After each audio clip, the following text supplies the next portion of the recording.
9. In this chapter, we're going to see the word deplorable. Deplorable means causing or being the subject of grief or regret. Chapter 9. Don't throw your life away.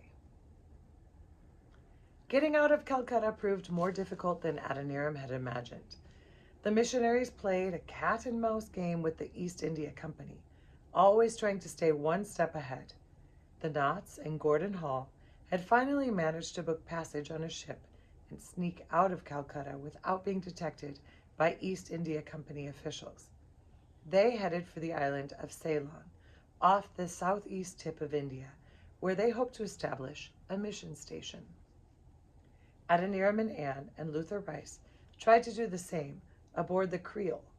However, the East India Company got wind of their plan and sent word after the ship, ordering the pilot to drop anchor in the Hooghly River and wait for the police to come and search the vessel. The missionaries were forced to flee to the safety of shore. They made one last desperate attempt to convince officials in Calcutta that they should be issued a permit to sail to the Isle of France instead of being deported to England. Miraculously, this time a permit for them to leave was issued, and quickly they hired a boat and raced off downriver to try to catch up to the Creole. They found her lying at anchor off Saugar in the mouth of the Hooghly River, waiting for 2 crew members to arrive before setting out across the Bay of Benge. It was now January 17th, 1813, and the Creole was within sight of Port Louis on the Isle of France. It had been 7 weeks since the missionaries had clambered aboard the ship at Saugar. For much of the voyage, they just rested, trying to recover from their harrowing 6-month stay in India. Adoniram was amazed at how much energy it had taken, trying to stay one step ahead of the East India Company officials. And then there had been the big change. Staying at Serampore with Baptist missionaries had convinced Adoniram that the Baptists were right, and he needed to be baptized their way himself.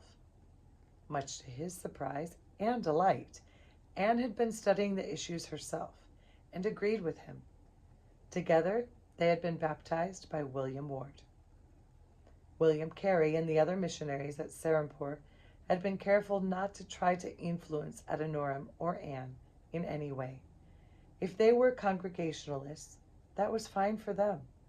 But once the Judsons decided they wanted to be baptized by full immersion, the Baptist missionaries tried to support them in every way they could.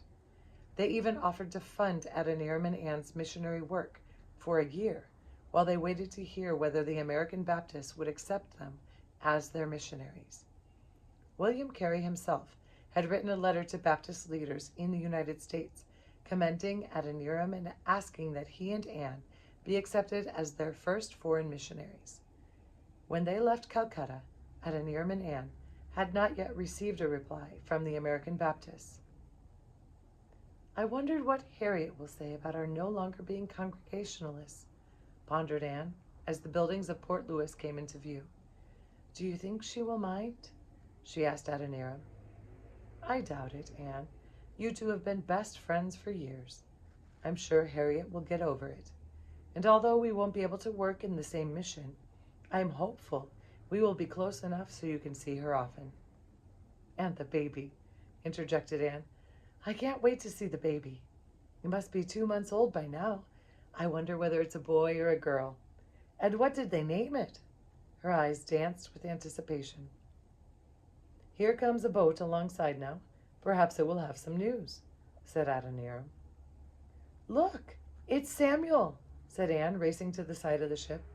"Thank goodness, I won't have to wait a moment longer for news." Adoniram and Anne waited together as Samuel Newell clambered up the rope ladder and onto the deck of the Creole. Samuel looked pale and was unsteady on his feet. "Come and sit down in our cabin," offered Anne, once they had greeted each other. "Was the boat ride out rough?" Samuel shook his head, and Adoniram noticed tears forming in the corners of his eyes. Anne put her hand on Samuel's arm. What is it? Is everything all right? Are Harriet and the baby well?" Once again, Samuel shook his head. "Dead," he said in a low whisper. "Both of them are dead." Anne gasped. Her hands pressed tightly over her mouth to suppress a cry. Somehow, Adoniram escorted them both to the cabin where the facts came out. The Colonel Gillespie, the ship on which the Newells had sailed, had sprung a leak and was forced to put into a small harbor for repairs. The repairs took 2 weeks, after which time they set sail again, but the winds were against them most of the way, and the ship made slow progress. So slow, in fact, that the time arrived for Harriet to have the baby. Lying on the cabin floor with only Samuel at her side, she had delivered a little girl. All went well until the next day, when they encountered a bad storm. Everything and everyone aboard the Colonel Gillespie were soaked. The following day, Harriet's 19th birthday, the baby became ill with pneumonia and died 5 days later. By then, Harriet herself had become ill. The delivery of the baby and the damp conditions had combined with the symptoms of her tuberculosis to make her very weak. She thought constantly about her baby and longed to be in heaven with her. In the middle of November, she got her wish, and Samuel Newell had buried her under a tree in the Port Louis Cemetery. The deaths stunned Adoniram and Anne, especially since Anne had just learned she was expecting a baby herself. What might go wrong with her pregnancy? Things seemed to have a way of turning out differently than expected. The governor of the Isle of France was very kind to the missionaries, but Adoniram soon found out that because of the deplorable state of slavery, it was pointless to stay on the island. Almost the entire population of the Isle of France was enslaved to wealthy plantation owners. These slave owners forbid the slaves to practice any form of religion and forbid missionaries to preach to them. It was a strange situation. The island was filled with people in need of the gospel, but there was no opportunity to preach it to them or convert them. After several weeks, Samuel Newell had recovered enough from the shock of his wife's death to start thinking about what to do next. While he respected Adoniram's decision to become a Baptist, he was still a Congregationalist and decided to head to Ceylon to try to track down Samuel and Roxana Knott and Gordon Hall and participate in the missionary work they were doing. Luther Rice did not stay long on the Isle of France either. He had become ill with liver problems, and the doctor had told him that if he didn't find a cooler climate to live in, he would surely die. Luther had also become a Baptist in Serampore, and he decided to return to the United States to help raise support among the American Baptists for the Judsons. He left on the first available ship, and soon Adoniram and Anne found themselves alone on the island. After several weeks of soul-searching, the Judsons decided to head for Penang in the Straits of Malacca on the other side of the Indian Ocean. They would have to get there in 2 stages. First, they would have to find a ship to take them to Madras, India, and once there, they would need to find another ship to take them on to Penang. They left Port Louis on May 7, 1813, aboard the Countess of Harcourt. A month later, they arrived in Madras, on the east coast of India. In Madras, they were hosted by 2 British missionaries. It was not long, however, before officials of the East India Company were on Adoniram's trail again. He needed to find a ship bound for Penang, and quickly. Leaving Anne, now very pregnant, in the care of the missionaries, he set out for the docks each morning, hoping to find some way to get to Penang. He did not find what he was looking for, and after a week, he received word that the police were preparing to arrest him and Anne and deport them to England.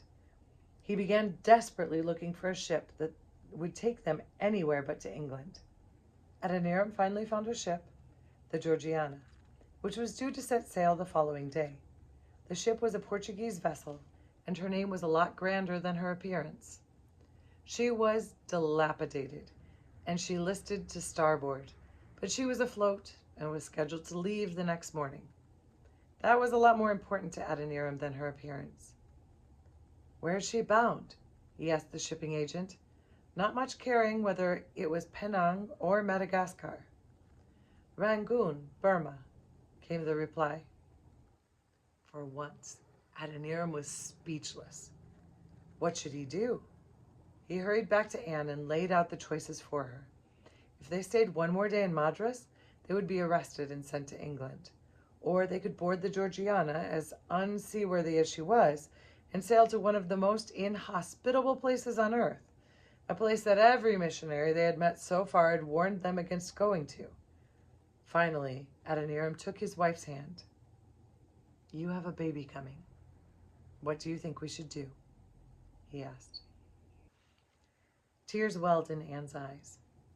"If we go to England, the baby will be born on board ship, like Harriet's," she said. "And even if we go to Burma, the baby might still come before we get there." "I don't know, Adoniram. You will have to decide what God is calling us to do." Adoniram tried to discuss with his new missionary friends in Madras what to do, but there was no room for discussion. Everyone had the same advice. "Don't throw your life away in Burma. Go to England. Make your way back to the east and set up a mission station somewhere where you are welcomed." This made sense to Adoniram, and he would have followed their advice except for one thing. He could not get rid of the thought that God had set up circumstances in such a way as to get him and Anne to Burma. And so it was that on June 22nd, 1813, the Judsons boarded the Georgiana, bound for Burma. With them was an Englishwoman they had hired to help Anne with the baby's birth, and to look after the baby once it arrived. The woman seemed strong and healthy, and Anne looked forward to the help and companionship she would provide. Within hours of the Georgiana's setting sail, however, the woman fell to the deck, writhing and groaning. Adoniram and Anne rushed to her side to help, but there was nothing they could do. The woman was already dead. The Judsons were shocked by the turn of events. Was death to follow them everywhere they went? Adoniram also worried about Anne, who was so upset by the woman's death that she climbed into her bunk and refused to get out. She soon found out that staying in bed was hard work, though. The Georgiana pitched and rolled so much that to avoid falling out of her bunk, Anne had to hook her feet under the bottom railings and brace herself with both arms. The ship was still thrashing from side to side when it became time for the baby's birth. Adoniram did all he could to make his wife comfortable, and after many hours of struggle, the baby was finally born. Dead. Adoniram buried his head in his arms and wept. He wept for himself, for Anne, for the little son they would never raise. On deck, things were not going well either. The Georgiana was difficult to handle, and she had been blown off course into the straits between the Little and Great Andaman Islands. As Adoniram walked wearily up on the deck to get some fresh air, the captain greeted him. "If you are a praying man, now is the time to do it," he said in his Portuguese accented English. "Why is that?" asked Adoniram, wondering what could possibly go wrong now. "Look down there," the captain said, pointing to a pile of jagged black rocks jutting menacingly out of the water. "It's the worst reef in the Indian Ocean. I've never navigated this strait. No captain in his right mind would, but fate has left us no choice. The wind brought us here, and it's impossible to turn back." "Couldn't we put into shore and get some kind of pilot?" asked Adoniram, noting that both shorelines were very close. "God forbid that should happen," replied the captain. "The natives and the Andamans don't take too kindly to strangers in their waters. If we put ashore or are shipwrecked, we'll be eaten for sure." Adoniram gulped. "I'll pray," he said. "You can count on it." 20 minutes later, Adoniram was back below deck with Anne, who was weak but recovering. "The ship is still," she said. "Thank God." Adoniram held his wife's hand, unwilling to tell her that the quiet waters were caused by the shelter of the Andaman Islands, and that the islands harbored natives who would gladly eat them if given the chance. Anne never knew the danger she was in as the captain skillfully maneuvered the Georgiana through the strait and back out into the open sea. 3 weeks after leaving Madras, Adoniram began to notice that the water sloshing around the ship was beginning to turn a muddy color. This could only mean one thing.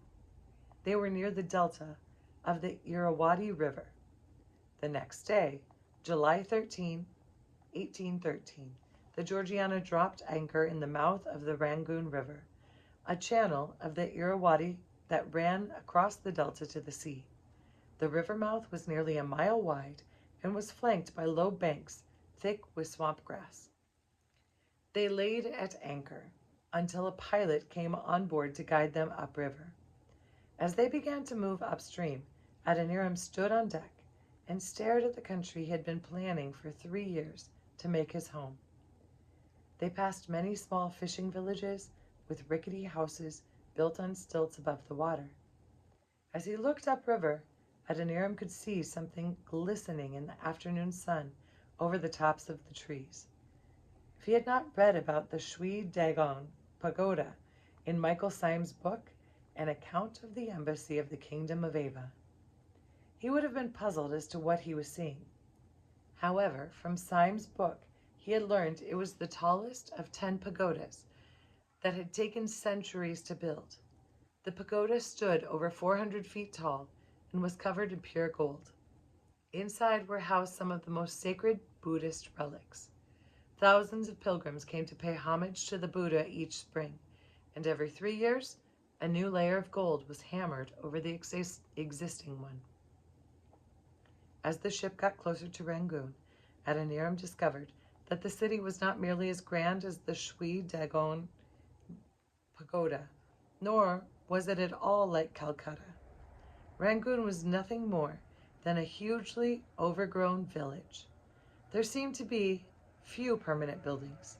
The streets were muddy tracks, and the people were dressed like poor peasants.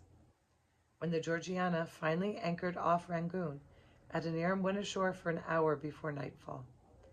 Everything he saw confirmed his first impressions. Rangoon was a squalid city, more primitive and superstitious than any he had ever seen. His heart sank as he tried to describe it to his bedridden wife. Anne, who was normally cheerful, could take no more. She wept bitterly into her pillow. Unsure of what to do next, the Judsons prayed together. It was not the prayer of strong and courageous missionaries, however. Rather, it was the prayer of 2 grieving, desperately homesick, and deeply discouraged people. God, they prayed together, we commend ourselves to you and ask that you would soon take us to heaven, where the wicked cease from troubling and the weary are at rest.